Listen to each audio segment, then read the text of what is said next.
Okay, soccer sensei, it's your time. Rodrigo Salazar, El Fatunda, and a guest sensei, Jason Calvo. He's a huge fan of the Argentine national team.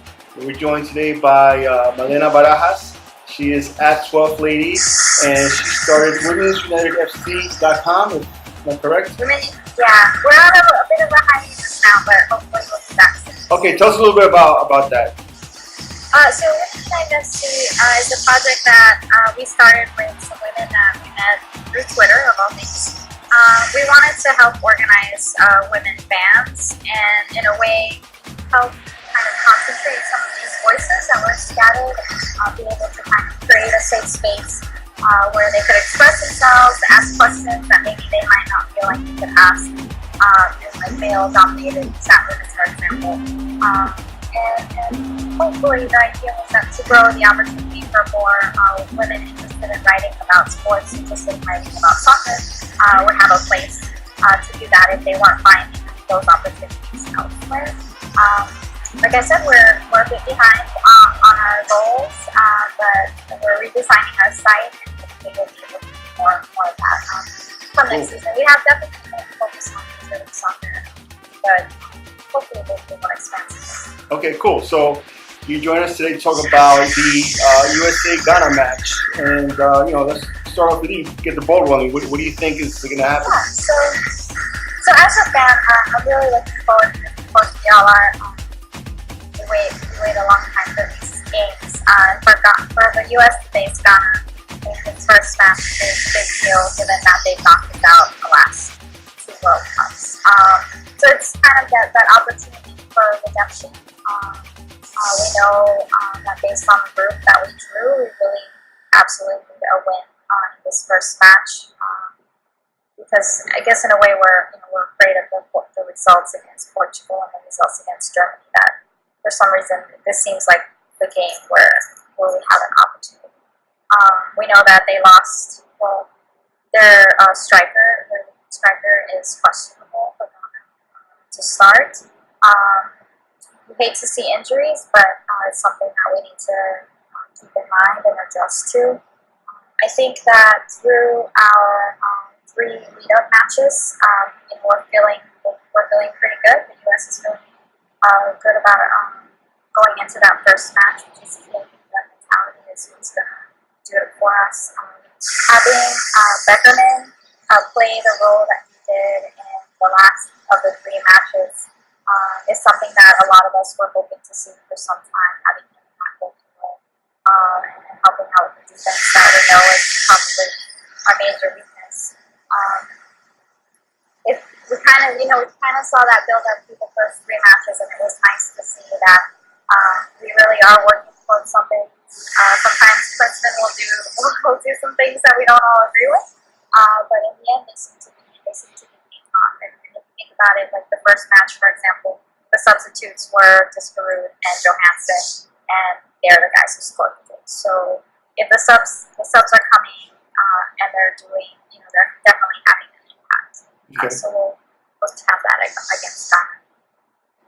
Jason, our guest sensei, what do you think about this match? What's going to happen? We have to win it no matter what. The Ghana's performance against Korea was astounding. They showed their physical quality, even though Korea hit the post a couple of times. But I think Klinsmann is extremely intelligent. I think Klinsmann, in 2006, he took out Argentina.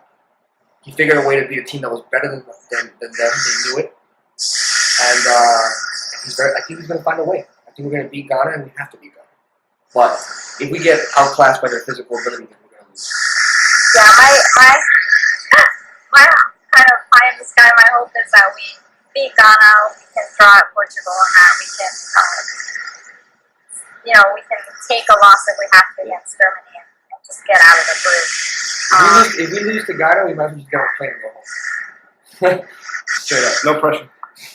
We have to just win that game. It has to happen. Yeah. Ellis, what do you think? I mean, Klinsmann made the comments about, kind of reiterated them today to the Brazilian press about the U.S. is not, we have to be realistic, we're not winning the World Cup. And then, we have that American attitude of like, we can do anything, freedom, America, we got this. And I mean, it's definitely a good attitude for us to have as fans. I think it helps with the atmosphere and morale.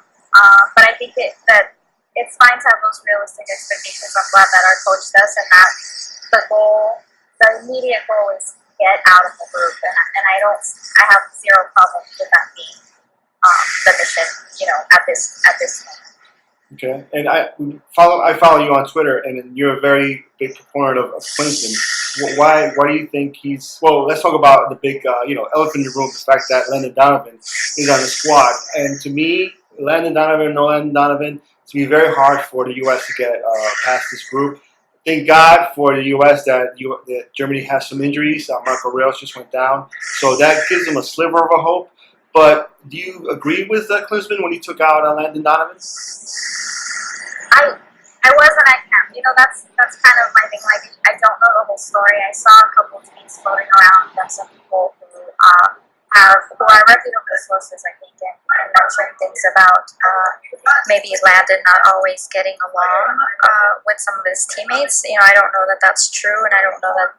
And if it is true, does it create an environment that's not a healthy one for us heading into this kind of competition?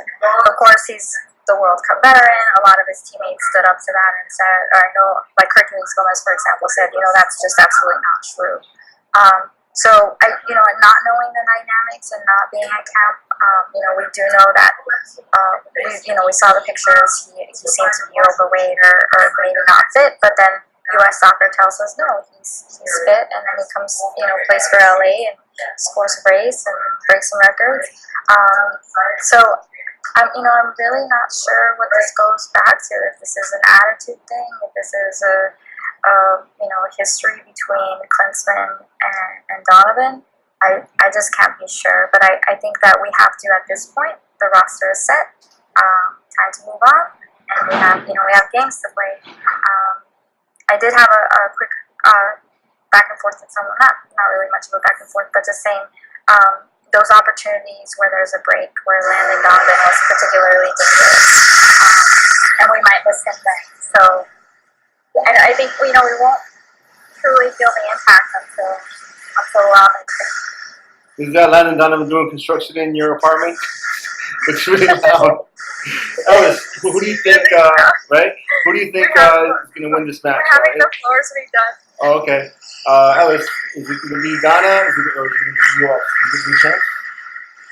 I hope it'll be the U.S. I think it will be very tough to block that midfield trio, Butler, Samoa, Michael Essien, Wakafu, and Afia Schwab, because it's a Falcon fan. So they're very patient, very patient. But I do think that the business does have the reaction to the midfield trio of his own.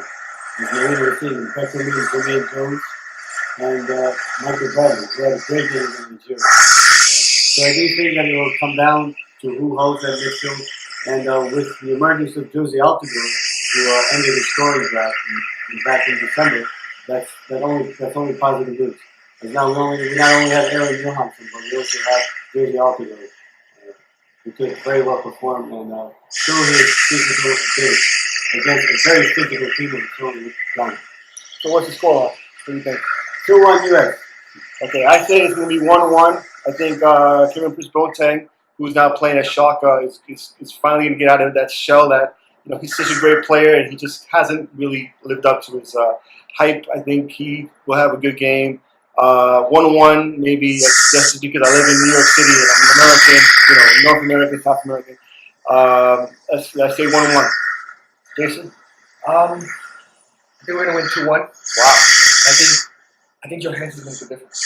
I don't know why. I watched that guy play, and there's something about him. I think he's a natural goal scorer, and I think we're going to get ahead of him. I think the difference is going to be ahead of him. We're going to catch him on a counterattack. All right. Malena, what do you think? I could not hear a word you guys said. Wow. Okay. But, who do you think is going to win but the? It's like you're doing predictions. Yes. Go ahead. Oh, winning this group. Yeah. This match, USA Ghana. I have us winning. Absolutely, I have to believe, and I do believe that we'll get out of the group. I have Germany and the U.S. getting out of it. Okay, so you think they'll beat Ghana? Because obviously, as you guys have said, if they don't beat Ghana, you know, you're Ghaners. Yeah, because I believe we will get out of the group. Then I believe we'll beat Ghana. I do worry about our defense, but we have Tim Howard in goal, and he's just fantastic. I think he's, aside from like Michael Bradley, Tim Howard is our best player and is a key player. So. Okay, Malena, thank you so much for joining us on Soccer Senseis.